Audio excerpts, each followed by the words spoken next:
The whispers started before Naomi Brooks even found her seat. She could hear them, those hushed voices that weren't quite hushed enough, floating across the elegantly decorated reception hall like poison. Her twin sister Simone's wedding was supposed to be a celebration, but for Naomi, it felt more like a trial.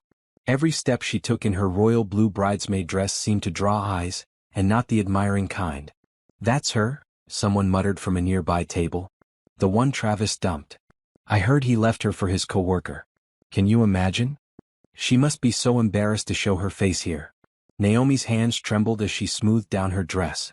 She had been Simone's maid of honor, had stood beside her twin sister during the ceremony with a smile plastered on her face, but now that the formal photos were done, she was alone. Her assigned table, table 12, sat in a corner of the reception hall. The other seats were empty. Apparently, no one wanted to sit with the girl who got left behind. She sank into her chair, trying to make herself small. The crystal chandeliers above cast bright, cheerful light over the room, making everything visible. There was nowhere to hide. White tablecloths, silver centerpieces with fresh roses, and the happy chatter of 200 guests surrounded her. Everyone else seemed to be having a wonderful time. Except her. Her mother caught her eye from across the room and gave a sad smile, but she was busy with relatives. Her father was deep in conversation with Simone's new husband's family. Even Simone, beautiful in her white lace gown, was swept up in wedding activities. Naomi was truly alone. "Did you see her come in by herself?" "No date. After what happened, I'm not surprised. Travis said she was impossible to deal with." The voices came from the table behind her. Naomi closed her eyes, fighting back tears. It had been 3 months since Travis had ended their engagement, 3 months since he'd stood in their apartment and told her he was in love with someone else.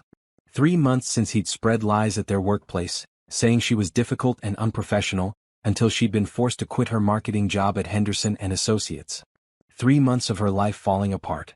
And now, at her own sister's wedding, she had to sit here and listen to people who barely knew her decide who she was based on gossip.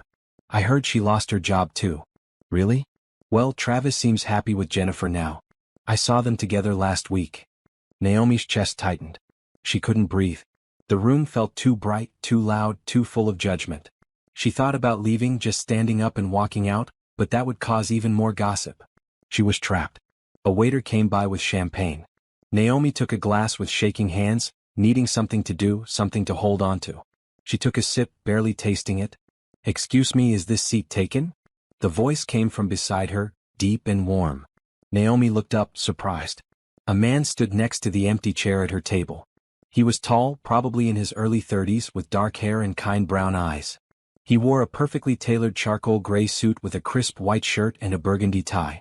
Everything about him spoke of wealth and confidence. She had never seen him before. No, Naomi managed to say. "It's empty. Do you mind if I sit?" he asked, his smile genuine.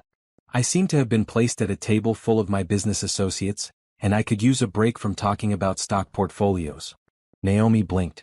Why would someone like him want to sit with her? But she nodded. "Sure. Go ahead."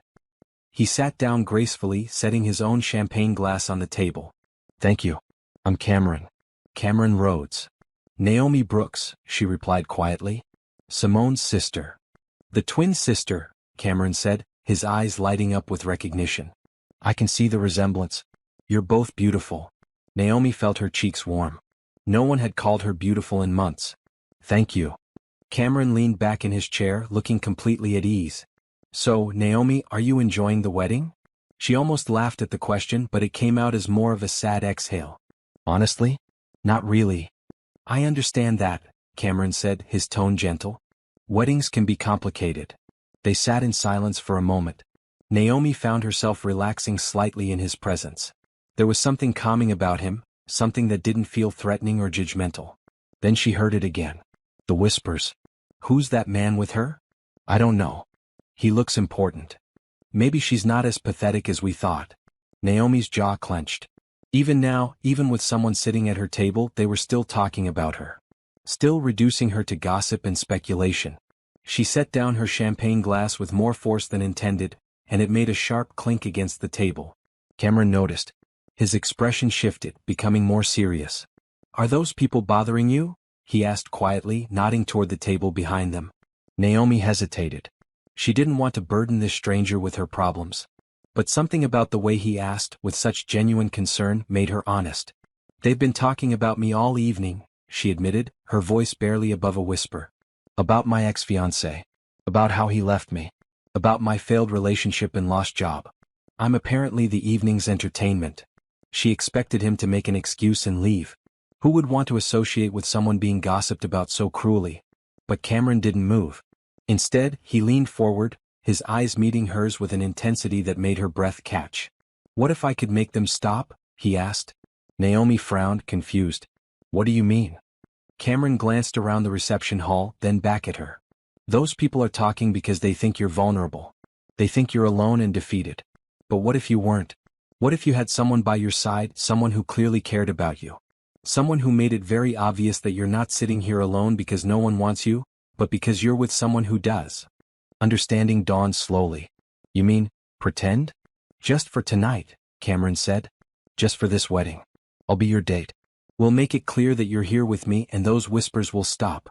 People always stop gossiping when there's nothing to gossip about." Naomi stared at him, her heart pounding. It was such a strange offer, coming from a complete stranger. But as she looked into his eyes, she saw only kindness. No ulterior motive. No mockery. Just a genuine desire to help. "Why would you do that?" she asked. "You don't even know me." Cameron smiled, a real smile that reached his eyes. "Because I know what it's like to be talked about. I know what it's like to have people make assumptions about who you are based on rumors and gossip. And because, honestly, no one should have to sit alone at their sister's wedding while people say cruel things about them. You deserve better than that." Tears pricked at Naomi's eyes, but this time they weren't from sadness. They were from relief. From the unexpected kindness of a stranger who saw her pain and wanted to help. "Okay," she whispered. "Yes. Thank you." Have you ever felt invisible in a room full of people like Naomi did at her sister's wedding? Have you ever wished someone would see your pain and offer help? If this story touches your heart, please subscribe and comment below about a time when someone's kindness changed your day. Your story matters. The champagne tasted like nothing in Naomi's mouth. She set the glass down and tried to ignore the continuing murmurs from the tables around her. Her royal blue bridesmaid dress, which had looked so pretty that morning, now felt like a spotlight drawing attention to her isolation. Cameron Rhodes adjusted his position in the chair beside her, making their proximity more noticeable to anyone watching. He was good at this, Naomi realized. He moved with the kind of confidence that came from years of navigating social situations. "Tell me about yourself," Cameron said, his voice loud enough that the nearby tables could hear him being attentive to her. "What do you do for work?" Naomi swallowed hard.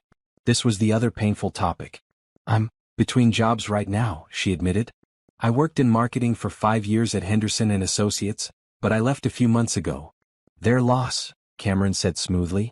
"Marketing is a tough field. Very competitive.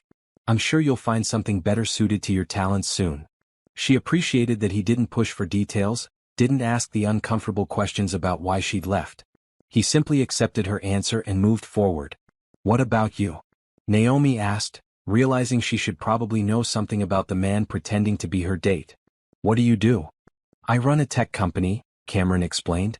"Rhodes Industries. We develop software solutions for businesses, mostly logistics and inventory management systems.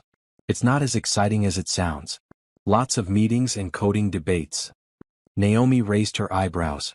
Rhodes Industries. She'd heard of them. They were one of the biggest tech companies in the state, worth billions. And Cameron Rhodes was sitting at her table, offering to help her. "That sounds very exciting actually," she said. Cameron laughed, a genuine sound that made some of the tension in Naomi's shoulders ease. "You're being kind. But thank you." The band started playing a slow song, and couples began moving toward the dance floor. Simone and her new husband Patrick were already there, swaying together in the center. They looked so happy, so complete. Naomi felt a pang of envy, followed immediately by guilt. She loved her sister. She wanted Simone to be happy. It wasn't Simone's fault that Naomi's own relationship had crashed and burned. "Would you like to dance?" Cameron asked. Naomi looked at him, startled. "You don't have to do that." "I know," Cameron said, standing and extending his hand to her. "But I want to. Besides, it's part of the plan, remember? We're here together. And couples dance at weddings." Naomi hesitated for only a moment before placing her hand in his. His palm was warm and steady, and when he helped her to her feet, she felt a little less shaky. They walked to the dance floor together and Naomi could feel eyes following them. Cameron's hand settled on her waist, respectful and gentle. Naomi placed her hand on his shoulder, and they began to move to the music.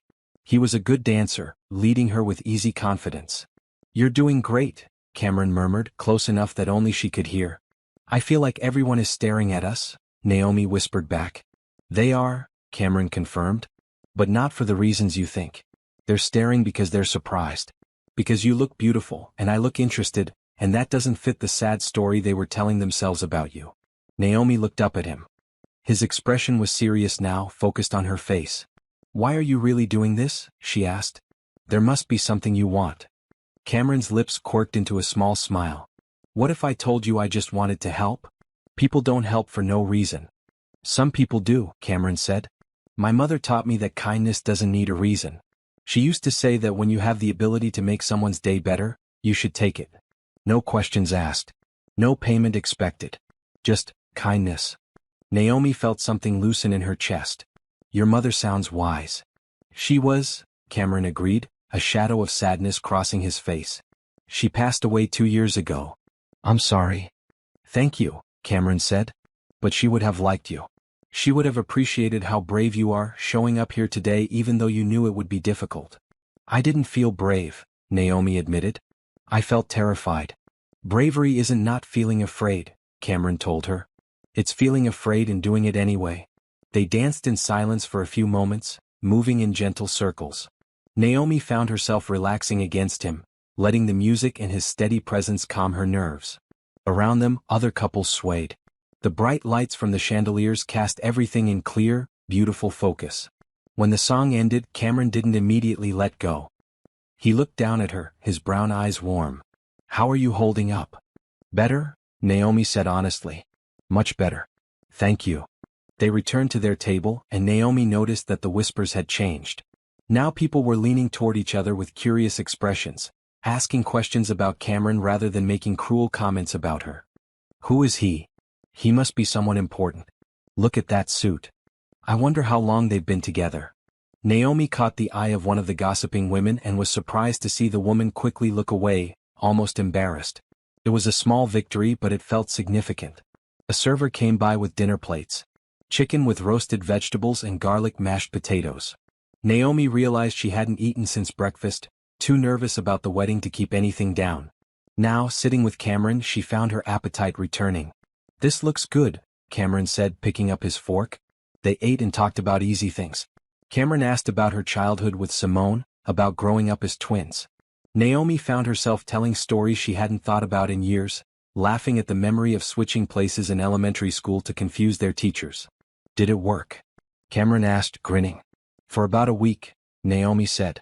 "Then Simone got caught because she didn't know the answer to a math problem I had studied for. Our mother was not impressed." "I bet," Cameron said. "But it sounds like you two were close." "We were," Naomi said, her smile fading slightly. "We still are, mostly. But things have been strange lately. After everything that happened with Travis, Simone didn't know how to act around me. I think she felt guilty, like her happiness was somehow rubbing salt in my wounds." "Is it?" Cameron asked gently. Naomi considered the question. "No," she said finally. "I mean, it hurts that my relationship failed while hers succeeded. But I don't resent her for it. I just wish things had been different for me." "They will be," Cameron said with quiet certainty. "Different and better. I know that probably sounds empty coming from someone who just met you, but I mean it. What happened with your ex doesn't define you. You're starting a new chapter." Naomi wanted to believe him. Sitting there, with good food and surprisingly good company, it almost felt possible. After dinner, Simone and Patrick cut the cake, a towering creation with white frosting and sugar flowers. Everyone gathered around to watch and take photos. Naomi stood at the edge of the crowd, Cameron beside her. Simone caught her eye over the crowd and smiled, a real smile full of sisterly love. Naomi smiled back, grateful that at least this moment was good between them. When the cake was distributed, Cameron and Naomi returned to their table. The night was moving forward, becoming less painful with each passing hour. "I should probably let you go," Naomi said as they finished their cake. "You've been very kind, but I'm sure you have other people to talk to. Important business people." Cameron shook his head. "I'm exactly where I want to be," he said. "Unless you want me to leave?" "No," Naomi said quickly. Too quickly. She felt her cheeks warm. No, I appreciate the company. Good, Cameron said. Because I'm enjoying myself. You're interesting, Naomi Brooks. And I'd like to keep talking with you if you'll let me. There was something in his tone, something that suggested this was more than just pretend now. But Naomi didn't let herself think about that too much. She just nodded and accepted the gift of his presence. The evening continued. The band played more songs. People danced and laughed and celebrated. And Naomi, for the first time in months, felt like she was part of it instead of outside looking in. The wedding reception wound down slowly. Guests began to leave, calling out goodbyes and congratulations. The bright overhead lights stayed on, keeping everything visible and clear as the crowd thinned. Cameron had stayed by Naomi's side the entire evening. They had talked about everything and nothing, easy conversations that felt natural despite having just met. He told her about growing up in Seattle, about learning to code when he was 12, about building his company from the ground up. She told him about her love for marketing, about creating campaigns that connected with people, about the satisfaction of seeing a project succeed. You really love it, Cameron observed. Marketing, I mean. Your whole face lights up when you talk about it. Naomi nodded. I do. Or I did. I'm not sure anymore. After everything that happened at Henderson and Associates, I've been questioning whether I'm even good at it. What happened there? Cameron asked. If you don't mind me asking. Naomi took a breath. She hadn't talked about this with anyone except her family, and even then only briefly. But Cameron had been so kind, so open with her, that she felt like she owed him honesty. Travis, my ex-fiancé, worked at the same firm, she began. We were in different departments, so it wasn't usually a problem. But when he started seeing Jennifer, one of his co-workers, things got complicated. He told people I was the reason our relationship failed. He said I was demanding and unprofessional. He made up stories about me being difficult to work with. That's horrible, Cameron said, his expression darkening. It worked, Naomi continued. People started treating me differently. My boss began questioning my work. Clients asked for different account managers. It got so bad that I couldn't stay. I quit before they could fire me. Did you have any proof that he was lying? Cameron asked. No, Naomi said. It was all verbal, all whispers and implications. Nothing concrete. And even if I had proof, what was I supposed to do? Sue him? Fight back publicly? I just wanted it to be over. Cameron was quiet for a moment. Then he said, you deserve better. Both in your relationship and in your workplace. What he did was wrong. I know, Naomi said softly. But knowing it doesn't change anything. Maybe not, Cameron agreed. But it's a start.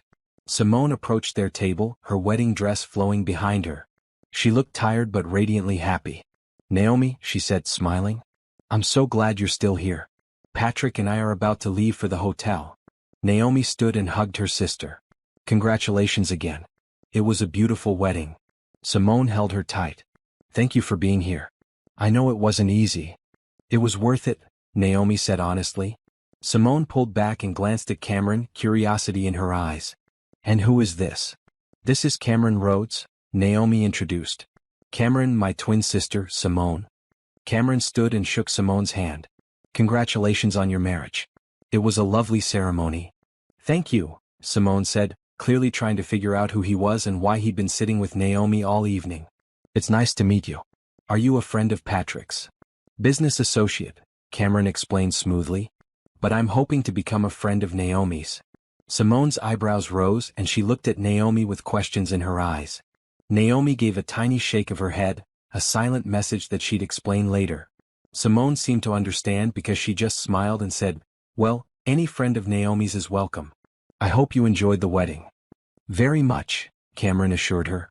After Simone left, Naomi and Cameron gathered their things. The reception hall was nearly empty now, just a few remaining guests and the catering staff cleaning up. Can I walk you to your car? Cameron offered. I took a cab here, Naomi admitted. I didn't want to worry about parking. Then let me drive you home, Cameron said. It's late and I'd feel better knowing you got there safely. Naomi hesitated. She didn't want to impose any more than she already had. But the thought of calling a cab and riding home alone, letting all the emotions of the evening crash down on her in the back of a stranger's car, felt overwhelming. Are you sure? She asked. Absolutely, Cameron said. They walked out of the reception hall together into the cool night air.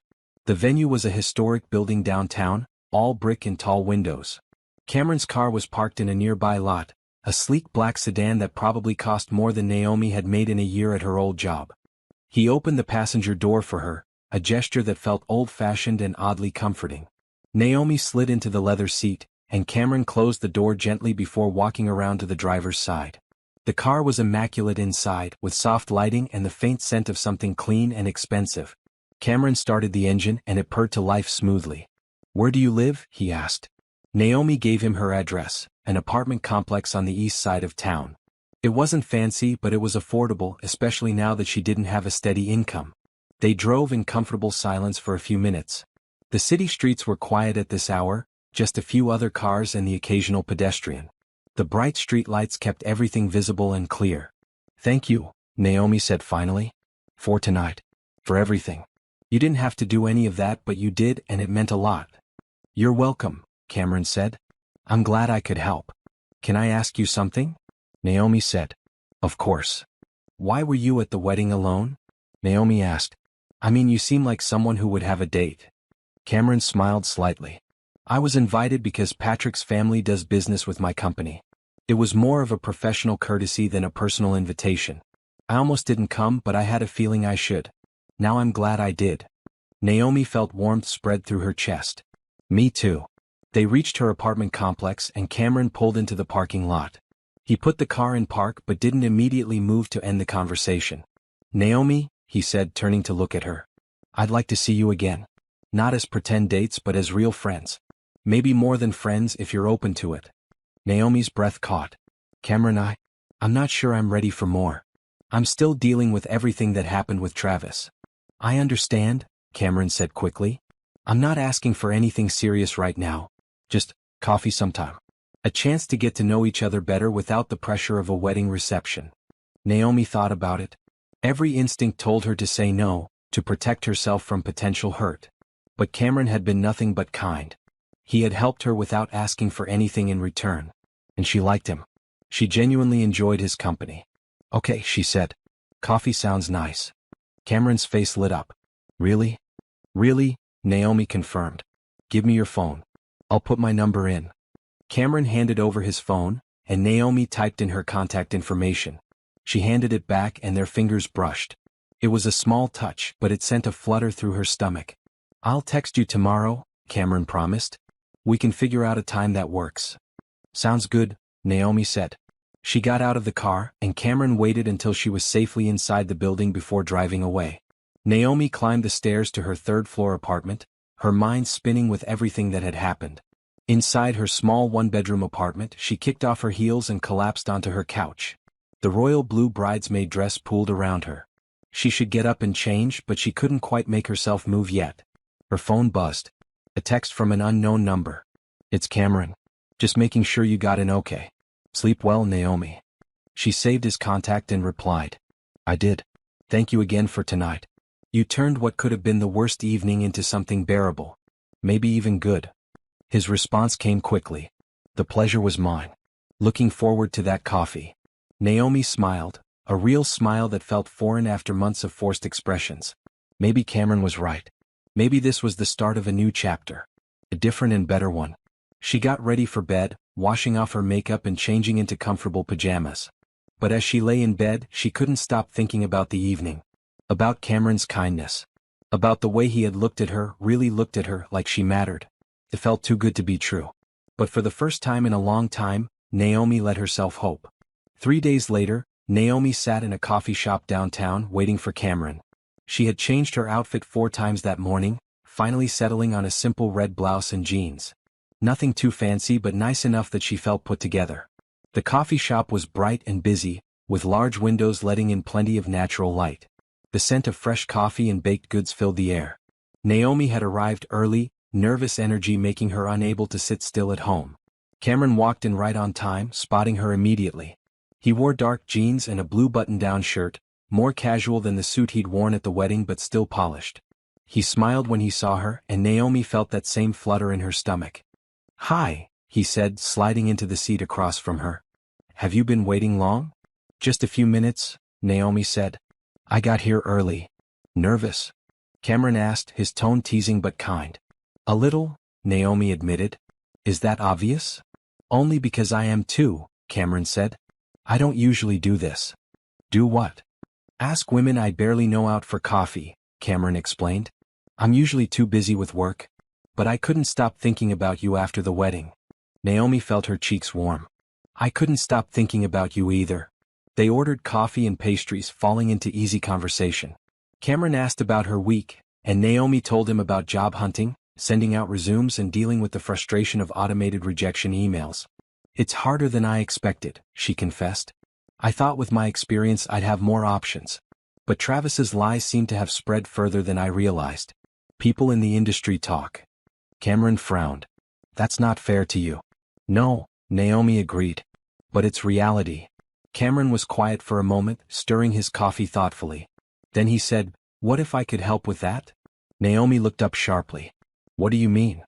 Rhodes Industries has a marketing department, Cameron explained. We're actually looking for someone to lead our social media and public relations efforts. It's a new position created because we're expanding. The salary is competitive, the benefits are good, and you'd have a lot of creative freedom. Naomi stared at him. Cameron, I can't ask you to do that. You're not asking, Cameron pointed out. I'm offering. And I'm not offering because I feel sorry for you. I'm offering because you're qualified, you're talented, and my company needs someone like you. But we just met, Naomi protested. You don't even know if I'm good at my job. I can check your references, Cameron said. I can look at your portfolio. But I have a feeling that whatever Travis said about you is completely untrue. And even if I'm wrong, even if you're not the perfect fit, at least you'd have a chance. A real chance without his lies hanging over you. Naomi bit her lip. Part of her wanted to refuse, to maintain her pride and independence. But another part, the practical part that was running out of savings and options, knew this was exactly the kind of opportunity she needed. Can I think about it? She asked. Of course, Cameron said. Take all the time you need. The position isn't going anywhere this week. They finished their coffee and walked out into the bright afternoon. The sun was high in the sky, warming the sidewalk. People passed by, going about their lives. Would you like to take a walk? Cameron suggested. There's a park a few blocks from here. Sure, Naomi agreed. They walked side by side, not touching but close enough that Naomi could feel his presence. The park was beautiful, with tall trees and well-maintained paths. Families played on the grass and joggers passed by. Tell me more about your company, Naomi said. What's it like to run Rhodes Industries? Cameron considered the question. It's challenging, he said. We have over 200 employees now, offices in 3 states. Some days I feel like I'm drowning in meetings and decisions. But other days when I see what we've built, what we've created, it feels worth it. You started the company yourself? Naomi asked. With a business partner, Cameron corrected. His name is Thomas Chin. We met in college, both studying computer science. We had this idea for inventory management software that could integrate with multiple platforms seamlessly. Everyone said it wouldn't work, that the market was too saturated. But we believed in it. And you were right, Naomi said. We got lucky, Cameron said. Hard work helped, but so did timing. We launched right when businesses were looking for better solutions. And once we had a few major clients, word spread. They found a bench near a fountain and sat down. The water sparkled in the sunlight, clear and bright. My mother always said that luck is just preparation meeting opportunity, Cameron continued. She was the one who encouraged me to take risks, to believe in myself. When she passed, it was like losing my compass. I can't imagine, Naomi said softly. She would have liked you, Cameron said again. She always said I needed someone grounded in my life, someone who would remind me that success isn't just about money or business growth. It's about being a good person. Naomi looked at him, seeing the sincerity in his expression. You are a good person, Cameron. What you did at the wedding, offering to help me, that was incredibly kind. I had selfish reasons too, Cameron admitted. You were beautiful and interesting, and I wanted an excuse to talk to you. Naomi laughed. Well, it worked. They sat in comfortable silence, watching people pass by. A group of children played nearby, their laughter bright and carefree. I've been thinking about your job offer, Naomi said finally. Cameron turned to her. And? I want to say yes, Naomi said. But I need to do it right. I need to submit my resume formally, go through an interview process. If I'm going to work for your company, I want to earn the position. That's fair, Cameron said. Send me your resume tonight. I'll have our HR department set up an interview for next week. Thank you, Naomi said.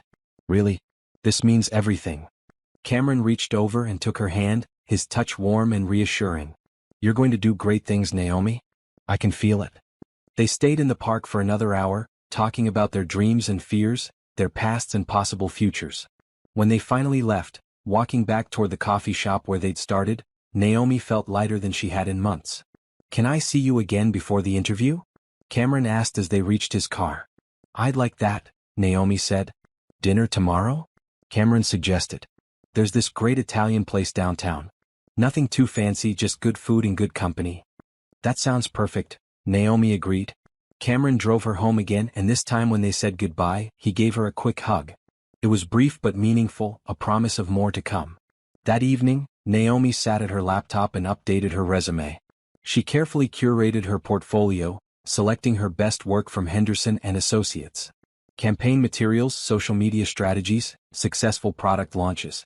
All evidence of her skills and talent. She sent everything to Cameron with a brief email thanking him again for the opportunity. His response came within minutes. Impressive work. Interview scheduled for Tuesday at 10 a.m. Looking forward to seeing you tomorrow for dinner. Naomi smiled and closed her laptop. For the first time in months, she felt like things were moving in the right direction. Like maybe, just maybe, everything was going to be okay. The Italian restaurant was exactly as Cameron described. Cozy but not stuffy, with checkered tablecloths and candles on each table. The lighting was bright and welcoming, making everything feel warm without being dim. Naomi wore a green dress, simple but elegant. Cameron had picked her up from her apartment, and they'd driven through the city making easy conversation about their days. I'm nervous about the interview, Naomi admitted as they looked over their menus. Don't be, Cameron said. Just be yourself. Show them what you showed me, that passion for marketing and creativity. What if they don't like me? Naomi asked. Impossible, Cameron said with a grin. You're incredibly likable. The server came to take their order. Naomi chose pasta with marinara sauce, and Cameron ordered chicken parmesan. They split an order of garlic bread. Tell me about your family, Cameron said once the server left. Besides Simone, do you have other siblings? Just Simone, Naomi said. We're close even though things have been a bit strained lately. What about you? No siblings, Cameron said. It was just me and my parents. My father is retired now, living in Florida. We talk every week, but he likes his space. After my mother died, he needed to get away from all the memories. That must be hard, Naomi said. Being so far from your remaining parent. It is sometimes, Cameron admitted. But I understand it. Grief is different for everyone. He needed sunshine and golf courses. I needed work and purpose. Their food arrived, steaming and delicious. They ate and talked, the conversation flowing naturally from topic to topic. Cameron told her about Thomas, his business partner, who was currently in California meeting with potential clients. Thomas is the numbers guy, Cameron explained. I'm more about the vision and strategy. Together we balance each other out. That sounds like a good partnership, Naomi said. It is, Cameron agreed. We've had our disagreements over the years, but we always figure it out. Trust is everything in business. Naomi thought about that. Trust was everything in relationships too, she realized. And Travis had broken that trust so completely that she'd forgotten what it felt like to believe in someone. What are you thinking about? Cameron asked, noticing her distant expression. Trust, Naomi said honestly. How Travis broke mine. How hard it is to rebuild. Cameron set down his fork and looked at her seriously. I can't promise that everyone you meet will be trustworthy. But I can promise that I will be. Whatever happens between us, whether we become friends or something more, I won't lie to you. And I won't let anyone hurt you if I can help it. Naomi felt tears prick her eyes. Why are you so kind to me? Because you deserve kindness, Cameron said simply. And because I like you and Naomi. A lot. More than I probably should after only knowing you a few days. They finished dinner and shared a dessert, tiramisu that melted on Naomi's tongue. Cameron insisted on paying, waving away her protests. Let me do this, he said.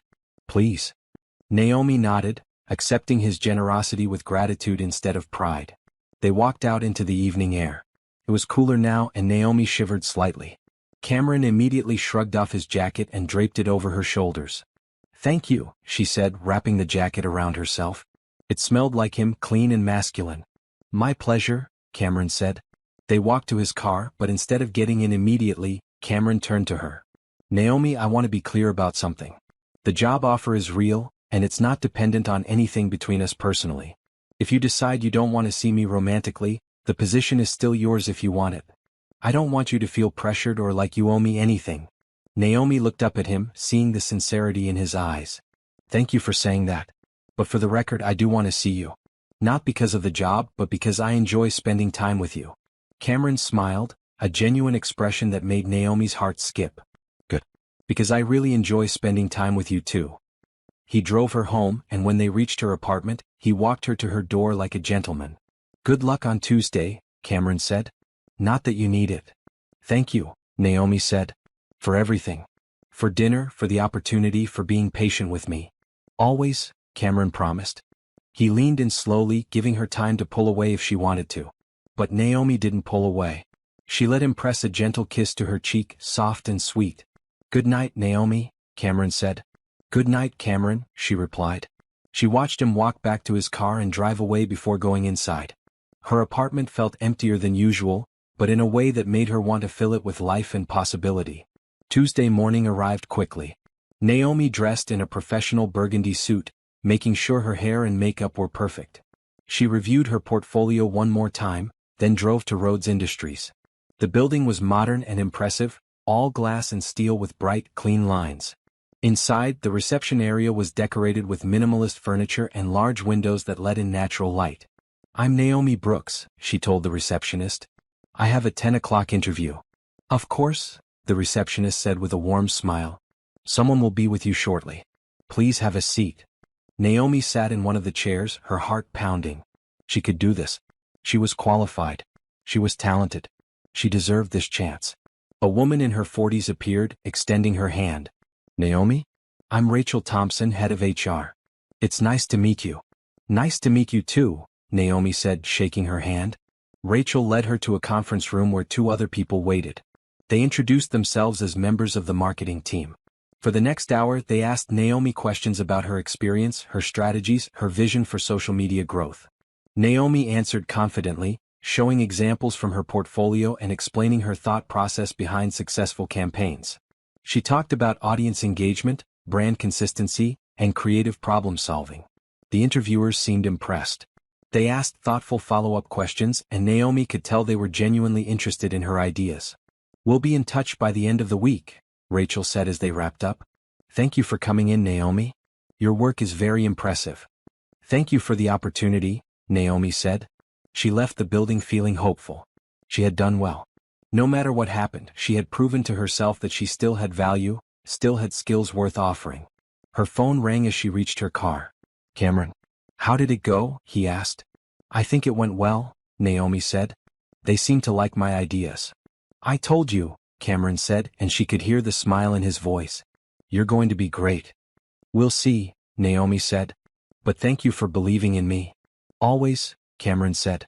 Listen, I have to fly to California tomorrow for a few days to meet with Thomas and some clients. But when I get back, can I take you out again? Yes, Naomi said without hesitation. I'd like that. The call came on Thursday. Rachel from HR, her voice professional but warm. Naomi, we'd like to offer you the position of social media and public relations manager at Rhodes Industries.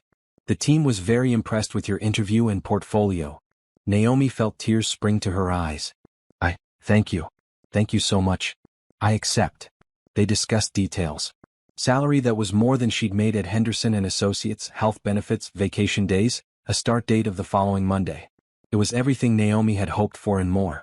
After hanging up, Naomi called Cameron immediately. He answered on the second ring. I got the job, she said, her voice shaking with emotion. Congratulations, Cameron said warmly. I knew you would. You earned this, Naomi. All on your own merit. Thank you, Naomi said, for giving me the chance. The team made the decision, Cameron insisted. I just opened the door. You walked through it yourself. They talked for a few more minutes before Cameron had to go to another meeting. Naomi hung up and immediately called Simone. Hello, her sister answered. I got a job, Naomi said. A really good one. Oh my gosh, Naomi, that's wonderful, Simone exclaimed. Tell me everything.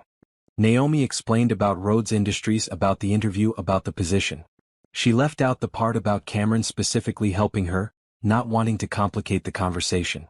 "I'm so proud of you," Simone said. "You've been through so much these past months. You deserve this." "Thank you," Naomi said. "How's married life?" "Amazing," Simone said, her voice full of happiness. "Patrick is wonderful. We just got back from our honeymoon in Hawaii. It was beautiful." They talked for another 20 minutes, catching up properly for the first time since the wedding.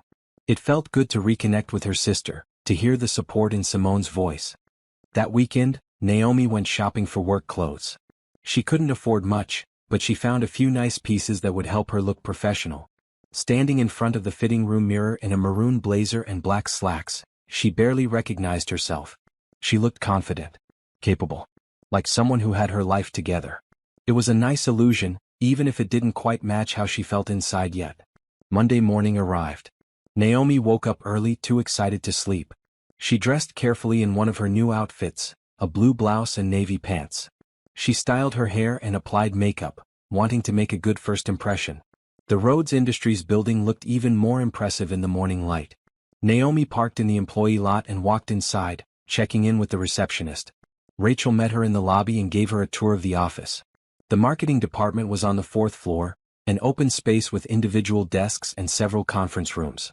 Everything was modern and bright, with large windows overlooking the city. "This is your desk," Rachel said, stopping at a workspace near the window. A new computer waited, along with office supplies and a welcome packet. "It's perfect," Naomi said. Rachel introduced her to the team. There were 5 other people in the marketing department, all friendly and welcoming. They seemed genuinely excited to have her there. "We've been doing our best with social media," one of them, a young woman named Beth, explained. "But none of us are really experts. We're glad to have someone who knows what they're doing." Naomi spent the morning getting settled, reviewing the company's current social media presence and making notes. The accounts existed but were underutilized. There was so much potential for growth. At lunch, she ate at her desk, too absorbed in planning to take a break. She was outlining a content calendar when Cameron appeared at her cubicle. "How's the first day going?" he asked. Naomi looked up, smiling. "Really well. There's a lot to do, but I'm excited about it." "That's good to hear," Cameron said. "Listen, I don't want to make things weird by hanging around too much. But I wanted to check in and make sure you had everything you need." "I do," Naomi assured him. "Rachel has been great and the team is wonderful." "Good," Cameron said. "I'll let you get back to work. But maybe we can have dinner this week? Catch up properly?" "I'd like that," Naomi said. Cameron smiled and left, and Naomi watched him go, feeling a warmth in her chest. He was being so respectful, so careful not to make her uncomfortable at work. It meant a lot. The rest of the day flew by. Naomi met with the team to discuss strategy, presented her initial ideas for improving engagement, and started creating content. By the time 5 o'clock arrived, she was exhausted but satisfied. She drove home feeling accomplished. For the first time in months, she had a purpose again. She had a place where she belonged. That evening, she got a text from Cameron. "Dinner Wednesday?" "Yes," she replied. "Looking forward to it." The week continued smoothly. Naomi threw herself into her work, creating engaging posts, responding to comments, and building Rhodes Industries' online presence. The engagement numbers started climbing immediately, and her team seemed impressed. On Wednesday, Cameron picked her up for dinner. They went to a seafood restaurant, bright and bustling with activity. "You're doing amazing work," Cameron said over dinner. "The team can't stop talking about how much better our social media looks." "They're giving me a lot of credit," Naomi said. "But I'm just doing my job." "You're doing more than that," Cameron insisted. "You're bringing creativity and energy that we've been missing." They talked about work and life, falling into the easy rhythm they'd established. Naomi found herself opening up more, sharing her dreams and fears. "I want to prove that I'm more than what Travis said about me," she admitted. "I want to show everyone that I'm capable and talented." "You already are," Cameron said. "But I understand the need to prove it. Just remember that you're doing this for yourself, not for him or anyone else who doubted you." After dinner, they walked along the waterfront. The lights from the city reflected on the water, bright and beautiful. "Naomi," Cameron said, stopping to face her. "I need to tell you something." "What is it?" she asked. "I'm falling for you," Cameron said. "I know it's fast, I know we haven't known each other long. But I can't help it. You're kind and strong and talented, and being around you makes me happy." Naomi felt her heart race. Cameron? You don't have to say anything back, Cameron said quickly. I just wanted you to know. No pressure, no expectations. Just the truth. Naomi looked at him, at his honest, open expression. And she realized something. She was falling for him too. Maybe she had been since the night of the wedding, when he'd seen her pain and offered help without asking for anything in return. I'm falling for you too, she said softly. It scares me because I don't want to get hurt again. But I can't deny what I feel. Cameron stepped closer, reaching for her hand. I'll be careful with your heart. I promise. They stood there by the water, holding hands and watching the lights dance on the surface. It felt like a beginning, the start of something real and meaningful. Over the next few weeks, Naomi and Cameron settled into a comfortable rhythm. They had dinner twice a week, sometimes more. They texted throughout the day, sharing funny observations and checking in on each other. At work, Naomi continued to excel. Her social media campaigns were generating impressive results, bringing in new followers and engagement. The company's online presence was stronger than it had ever been. You've increased our reach by 40% in just a month, Rachel said during Naomi's first review. That's exceptional. Thank you, Naomi said, feeling proud. I'm just getting started. I have plans for some bigger campaigns in the coming months. We're excited to see what you do, Rachel said. One evening, as Naomi was packing up to leave the office, Cameron appeared at her desk. Do you have plans tonight? He asked. Just going home and watching TV, Naomi said. Why? There's a charity gala this weekend, Cameron explained. For children's literacy. I usually go alone, but I'd love it if you'd come with me. As my date. Naomi felt butterflies in her stomach. A charity gala was a big step. It would be public, with photographers and other wealthy people. She'd be entering Cameron's world in a real way. I'd love to, she said, pushing past her nervousness. But I don't have anything appropriate to wear to a gala. We can fix that, Cameron said. Let me take you shopping. Please. I know it's a lot to ask, but I really want you there with me. Naomi hesitated. She didn't want to feel like Cameron was buying her, like she was some kind of charity case. But she also recognized that she genuinely couldn't afford the kind of dress needed for an event like that. Okay, she said finally. But only if you let me consider it a loan. I'll pay you back once I have more saved up. Cameron smiled. Deal. Though I wish you'd just let me give you the dress as a gift. Baby steps, Naomi said. I'm not comfortable with that yet. Fair enough, Cameron agreed. Saturday morning? We can make a day of it. Saturday arrived bright and clear. Cameron picked Naomi up, and they drove to an upscale shopping district. The stores were elegant, with displays that looked like art installations. I've never shopped anywhere like this, Naomi admitted as they walked into a boutique. First time for everything, Cameron said. A sales associate approached, all smiles and professional courtesy. Can I help you find something? We're looking for a gala dress, Cameron explained. Something elegant but comfortable. The associate's eyes lit up. I have the perfect selection. Follow me. She led them to a section of the store with beautiful gowns in every color. Naomi's eyes widened at the selection. Try on whatever catches your eye, Cameron encouraged. Naomi browsed through the options, her fingers trailing over silk and satin. She selected several dresses and headed to the fitting room. The first dress was a deep purple gown with intricate beading. Beautiful, but it didn't feel quite right. The second was red, bold and striking. Naomi liked it more. The third dress was emerald green with a fitted bodice and a flowing skirt. When Naomi put it on and looked in the mirror, she felt like a different person. Elegant. Confident. Beautiful. She stepped out of the fitting room to show Cameron. His expression when he saw her told her everything she needed to know. That's the one, he said, his voice almost reverent. You look stunning. Naomi blushed. You think so? I know so, Cameron said. They purchased the dress along with shoes and a small clutch purse. Cameron insisted on paying, and Naomi made a note in her phone of the amount she owed him, determined to pay it back eventually. After shopping, they had lunch at a casual cafe. The bright afternoon sun streamed through the windows as they ate sandwiches and talked. Thank you for coming with me to the gala, Cameron said. It means a lot. Thank you for inviting me, Naomi replied. I'm nervous about it, but I'm also excited. You'll be fine, Cameron assured her. Just be yourself. Everyone will love you. I'm not so sure about that, Naomi said. I'm not exactly high society. Neither am I, Cameron said. Not really. Yes, I have money now, but I grew up middle class. My parents were teachers. I built Rhodes Industries from nothing. I don't come from wealth, Naomi. I made it. And that's something to be proud of. His words comforted her. She had been thinking of Cameron as someone from a different world, but maybe they weren't so different after all. The gala was held at a grand hotel ballroom. When they arrived, Naomi was overwhelmed by the elegance of it all.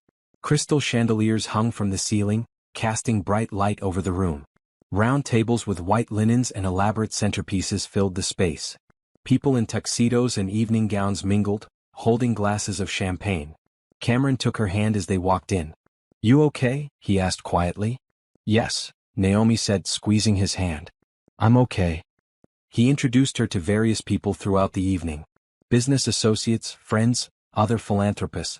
Everyone was polite and welcoming. No one made her feel out of place. During dinner, there was a presentation about the literacy program the event supported. Statistics about children who couldn't read, about communities without access to books, about the difference that education made. "This is why I come to these events," Cameron said during the presentation. "Not for the networking or the prestige, but because it actually helps people." After dinner, the band started playing. Cameron led Naomi to the dance floor, just as he had at Simone's wedding. "We keep ending up dancing together," Naomi observed as they swayed to the music. "I'm not complaining," Cameron said. "I like having you in my arms." Naomi rested her head against his chest, feeling safe and content. This was good. This felt right. Later in the evening, as they stood near the silent auction table, Cameron turned to her with a serious expression. "Naomi, there's something I want to talk to you about." "Okay," she said, feeling a flutter of nervousness. "I've been thinking about your situation," Cameron began. "With your mother's medical bills." Naomi stiffened. She had mentioned in passing that her mother had been sick last year, that the bills had been substantial even with insurance. But she hadn't given details. "I know you're working hard to pay them off," Cameron continued. "But it's a burden and it's causing you stress. I want to help."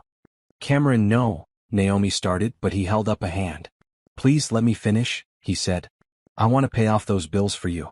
Not as a loan, as a gift. You shouldn't have to carry that weight." Naomi felt tears spring to her eyes. "That's too much. I can't accept that." "Why not?" Cameron asked gently. "I have the money. More than I could ever spend in a lifetime. Why shouldn't I use it to help someone I care about?" "Because it feels like charity," Naomi said, her voice breaking. "Like you're rescuing me." Cameron took both her hands in his. "It's not charity. It's love. I'm falling in love with you, Naomi. And when you love someone, you want to make their life easier. You want to help carry their burdens. Please let me do this for you." Naomi looked into his eyes and saw nothing but sincerity. He really wanted to help. Not to control her or make her dependent on him, but simply because he cared. "Okay," she whispered. "Yes. Thank you." Cameron pulled her into a hug right there in the middle of the gala. "Thank you for letting me help you." They left the event soon after, both emotionally drained. In the car, Cameron held her hand as he drove. "I meant what I said," he told her. "I'm falling in love with you." "I know," Naomi said. "I'm falling in love with you too." It was the truth. Despite her fears, despite her past hurt, she was letting herself feel again. And it was terrifying and wonderful all at once. The following week, Simone called Naomi. "Can we have lunch?" her twin sister asked. "I feel like we haven't really talked since the wedding." "Sure," Naomi agreed. "When?" "How about today? I can come to you." They met at a small diner near Naomi's apartment. It was bright and cheerful, with red vinyl booths and checkered floors. Simone was already there when Naomi arrived, sitting in a booth and looking nervous. "Hi," Simone said as Naomi slid in across from her. "Hi," Naomi replied. They ordered sandwiches and iced tea. There was an awkward silence that felt foreign between twins who used to share everything. "I'm sorry," Simone said finally, "for not being there for you at the wedding. For not defending you when people were gossiping." Naomi felt a lump form in her throat. "I noticed." "I know," Simone said, tears in her eyes. "I was so caught up in my own happiness that I didn't protect you the way I should have. You're my sister. My twin. I should have shut down those awful people the moment they started talking." "Why didn't you?" Naomi asked, not accusingly, just genuinely wanting to understand. Simone wiped her eyes. "I think I felt guilty. Here I was, getting married, having this perfect day, and you were hurting so much from what Travis did. I didn't know how to balance being happy and being supportive of you. So I did neither very well. I never wanted you to feel guilty," Naomi said. I was happy for you, Simone. Your happiness didn't make my pain worse. I know that now, Simone said. But in the moment I just felt torn. And then I saw you with Cameron, and you looked happier than you had in months, and I didn't know what to think. He's wonderful, Naomi admitted. He's been incredibly kind to me. Tell me about him, Simone said, leaning forward. How did you meet? What's the story? Naomi told her everything. About sitting alone at the reception, about Cameron's offer to pretend to be her date, about how it had become something real. He sounds amazing, Simone said when she finished. And you look happy, Naomi. Really happy. I haven't seen you look like that in a long time. I am happy, Naomi said. For the first time in months I feel like myself again. Good, Simone said firmly. You deserve that. You deserve someone who sees how incredible you are. They talked for hours, catching up on everything. Simone told stories about her honeymoon, about adjusting to married life with Patrick. Naomi told her about her new job, about the campaign she was working on. Mom and Dad would be so proud of you, Simone said. Starting over like this, finding success after everything that happened. I hope so, Naomi said. Their parents lived across the country now, retired and enjoying their golden years. Naomi didn't want to worry them with details about her struggles. They are, Simone assured her. I talk to them all the time and they're always asking about you. By the time lunch ended, Naomi felt like she had her sister back. They hugged in the parking lot, holding each other tight. I love you, Simone said. And I'm sorry again for not being there when you needed me. I love you too, Naomi replied. And I forgive you. We're good. That evening, Cameron came over to Naomi's apartment for the first time. She had cooked dinner, nothing fancy, just pasta and salad, but she'd wanted to do something nice for him. This smells amazing, Cameron said as he stepped inside, carrying a bottle of wine. Naomi's apartment was small but cozy. She decorated it with colorful throw pillows and art prints, making it feel like home despite the limited space. They ate dinner on her small dining table, talking about their days. Cameron told her about a deal that had just closed, a major client signing on for a 3-year contract. That's wonderful, Naomi said. Congratulations. Thank you, Cameron said. It's been months of negotiation. I'm glad it finally came through. After dinner they sat on her couch, the TV playing softly in the background. Cameron had his arm around her, and Naomi leaned against him, feeling content. I had lunch with Simone today, Naomi said. How did that go? Really well, Naomi said. She apologized for not being there for me at the wedding. We talked everything through. That's good, Cameron said. Family is important. She said something interesting, Naomi continued. She said I look happier than I have in a long time. And I realized she's right. I'm happy. Because of you. Cameron tilted her chin up to look at him.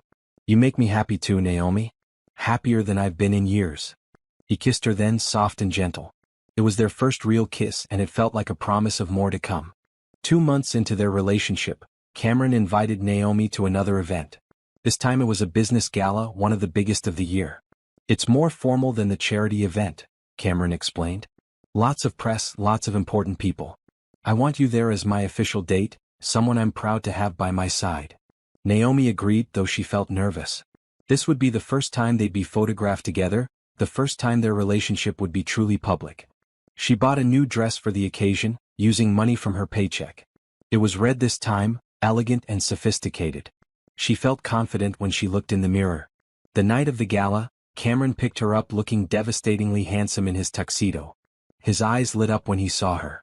You're breathtaking, he said. You're not so bad yourself, Naomi replied with a smile. The gala was held at an art museum. The main hall was filled with sculptures and paintings, all lit dramatically. Round tables surrounded a dance floor, and a stage was set up for presentations. As they walked in, cameras flashed. Naomi held Cameron's arm, trying to look natural despite her racing heart.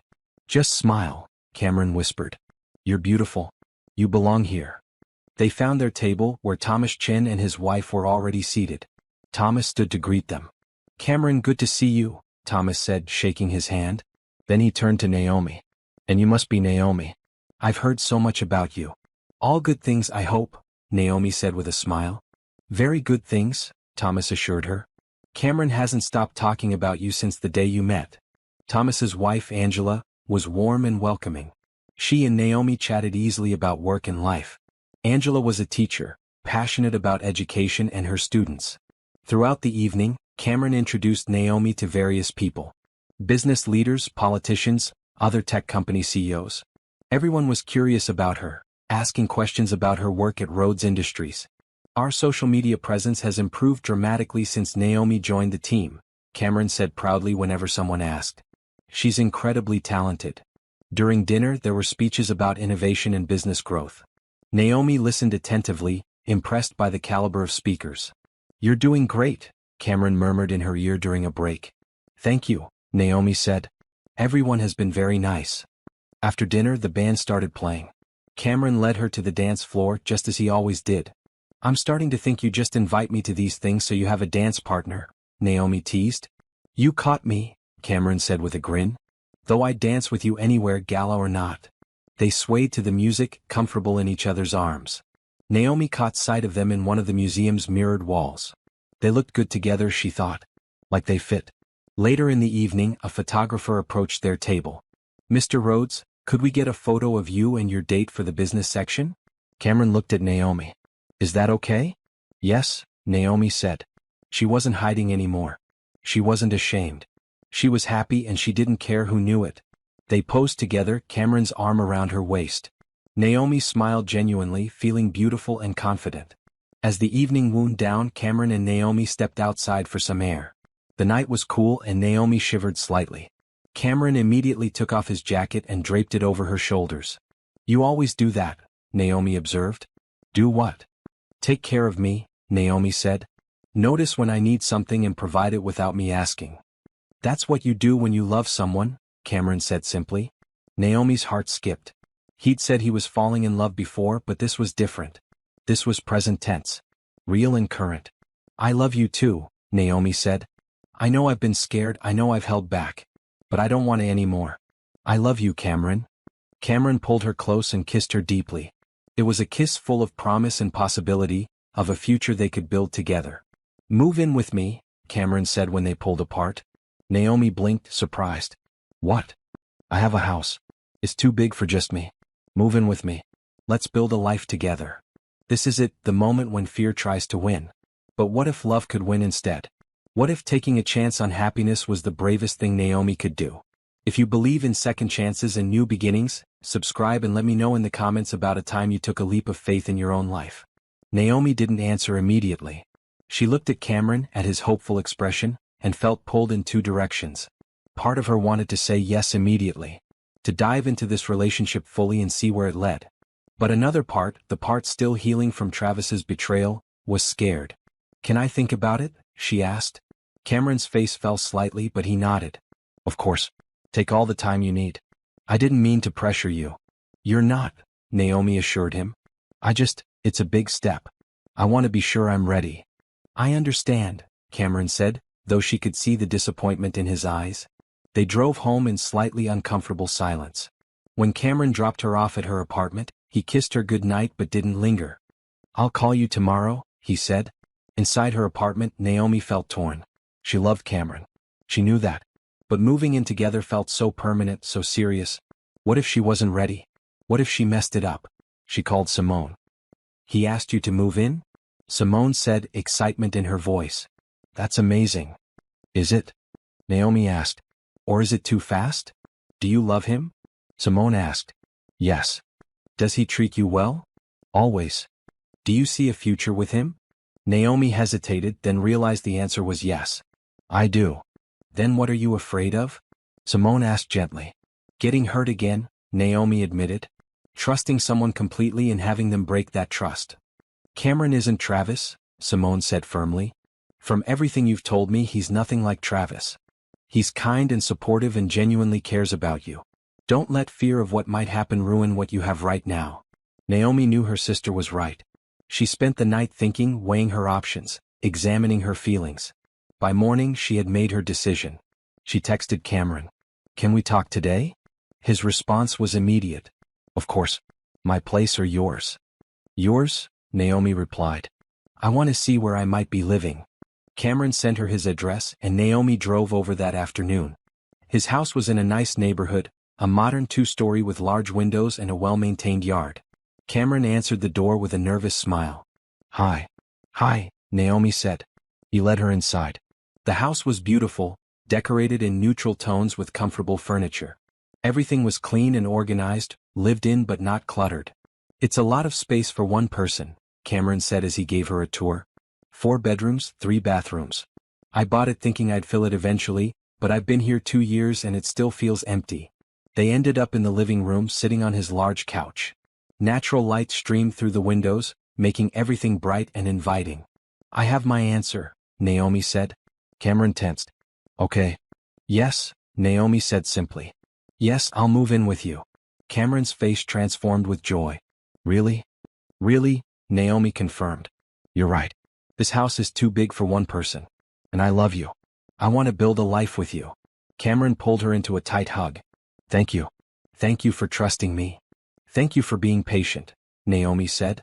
For not pushing. They spent the rest of the afternoon planning. Naomi would give notice at her apartment, start packing. They'd move her things slowly over the next month. I want you to make this house feel like yours too, Cameron said. Change whatever you want. Decorate however you like. This is our home now, not just mine. Over the following weeks, Naomi did just that. She added colorful throw pillows to the couch, hung art prints on the walls, filled the kitchen with her favorite cooking supplies. Cameron helped with everything, never complaining about the changes. Moving in together felt natural. They fell into easy routines. Cameron made coffee every morning while Naomi cooked breakfast. They carpooled to work, talking about their days. In the evenings, they cooked dinner together or ordered takeout and watched movies. It was domestic and simple and perfect. One evening, about 3 months after Naomi had moved in, she received a text from an unknown number. Hi Naomi. This is Travis. Can we talk? Naomi stared at the message, feeling her heart rate increase. She hadn't heard from Travis since their breakup. What could he possibly want now? Who is it? Cameron asked from the kitchen where he was preparing dinner. Travis, Naomi said. He wants to talk. Cameron came into the living room, concern on his face. What are you going to do? I don't know, Naomi said. Part of me wants to ignore it. But part of me is curious about what he wants. Whatever you decide, I support you, Cameron said. But you don't owe him anything, Naomi. Remember that. Naomi thought about it. Then she typed a response. What do you want? Travis's reply came quickly. I heard you're with Cameron Rhodes. I wanted to apologize for how things ended between us. And to see if there's any chance we could try again. Naomi felt anger rise in her chest. After everything he'd done, after spreading lies and ruining her reputation, now he wanted her back because she was with someone successful? She showed Cameron the message. What do you want to do? He asked calmly. I want to tell him no, Naomi said. Firmly and finally. Then do it, Cameron encouraged. Naomi typed her response carefully. Travis, I appreciate the apology, but it's too late. What you did hurt me deeply, both personally and professionally. I've moved on. I'm happy now. I'm with someone who treats me with respect and kindness, someone who builds me up instead of tearing me down. I hope you're happy too, but we're done. Please don't contact me again. She hit send before she could second-guess herself. Travis replied once more. I understand. I'm sorry for everything. You deserve to be happy. Naomi blocked the number and set down her phone. It's done. Cameron wrapped his arms around her. How do you feel? Free, Naomi said. Like I finally closed that chapter completely. I'm proud of you, Cameron said. That took courage. That night, as they lay in bed together, Cameron turned to her with a serious expression. Naomi, there's something I want to ask you. What is it? She said, feeling nervous. Would you consider making our relationship official? Not just living together but building a future together. Long term. Forever. Naomi felt her heart swell. Are you asking what I think you're asking? Not yet, Cameron said with a smile. But soon. I wanted to know if that's something you'd want. If you see a future with me. I do, Naomi said without hesitation. I absolutely do. Cameron kissed her softly. Good. Because I can't imagine my life without you in it.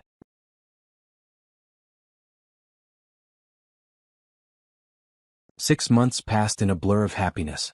Naomi continued to excel at work, earning praise and recognition for her campaigns. Cameron's company grew, signing bigger clients and expanding into new markets. Together they built a life filled with love and laughter.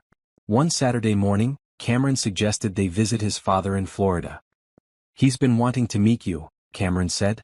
I've told him so much about you. I'd love to meet him, Naomi agreed. They flew down that weekend. Cameron's father, Robert Rhodes, lived in a beach house in a retirement community. He was in his 70s with gray hair and kind eyes that reminded Naomi of Cameron. So you're the woman who's made my son smile again, Robert said, hugging Naomi warmly. I try, Naomi said with a laugh. They spent the weekend at the beach, walking along the shore and eating fresh seafood. Robert told stories about Cameron's childhood, embarrassing tales that made Cameron groan and Naomi laugh. He's always been determined, Robert said. Even as a kid. When he decided to start his company, I was worried. But his mother believed in him. She said he had something special. She was right, Naomi said, squeezing Cameron's hand. On their last evening there, Robert pulled Naomi aside while Cameron was in the shower. He's going to propose soon, Robert said quietly. I wanted to give you a heads up, and to say that I approve completely. You're good for him. Naomi felt tears spring to her eyes. Thank you. That means everything. Take care of him, Robert said. And let him take care of you. That's what love is, taking care of each other. They flew home Sunday night, both tired but happy. The following week was busy at work, with Naomi launching a major campaign for a new product line. On Friday evening, Cameron suggested they go to their favorite Italian restaurant, the same one they'd gone to on their first real date. I'm exhausted, Naomi said. Can we just stay in?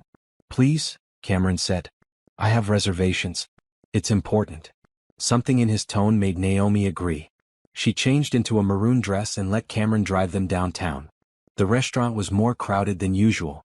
As they walked in, Naomi was surprised to see familiar faces. Simone and Patrick. Thomas and Angela. Rachel from work. Her parents, who she hadn't known, were flying in. What's going on? Naomi asked, confused. Cameron led her to the center of the room, where a table had been set up with candles and flowers. Everyone was smiling, watching them. Naomi Brooks, Cameron said, taking both her hands in his. You came into my life when I least expected it. You were sitting alone at a wedding and I saw your pain. I wanted to help. But what started as an offer to pretend turned into the most real thing I've ever experienced. Naomi felt tears streaming down her face. You're kind and talented and strong, Cameron continued. You've faced hardship with grace. You've built yourself back up after being torn down. You inspire me every day to be better, to do better, to love better. He dropped to one knee, pulling a small box from his pocket.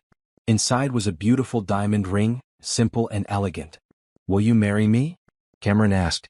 Will you be my partner, my best friend, my wife? Naomi couldn't speak through her tears. She nodded and then found her voice. Yes. Yes, of course, yes. Cameron stood and slipped the ring on her finger. It fit perfectly. He kissed her as everyone around them erupted in cheers and applause. Simone rushed forward to hug her sister. I'm so happy for you. You knew? Naomi asked. We all knew, Simone said with a laugh. Cameron planned this whole thing weeks ago. Naomi's parents hugged her next, both crying happy tears. We're so proud of you, her mother said. And we're so glad you found someone who loves you the way you deserve. The evening turned into an impromptu engagement party. The restaurant staff brought out champagne and special desserts. Everyone toasted to the happy couple, sharing stories and laughter. Later, when things calmed down, Cameron and Naomi stepped outside for a moment alone. This is really happening, Naomi said, looking at her ring in wonder. This is really happening, Cameron confirmed. You're going to be my wife. I love you so much, Naomi said. Thank you for seeing me that night at the wedding. Thank you for offering to help. Thank you for everything. Thank you for saying yes, Cameron replied. Not just to the proposal but to every step along the way. For taking chances. For trusting me. For letting love lead. They kissed under the bright streetlights, surrounded by the sounds of the city they both loved. It was a perfect moment, a perfect ending to a story that had started with loneliness and pain. But it wasn't really an ending, Naomi realized. It was a beginning. The beginning of their life together, built on kindness and hope and love. 3 months later, they married in a simple ceremony at the beach with family and close friends in attendance.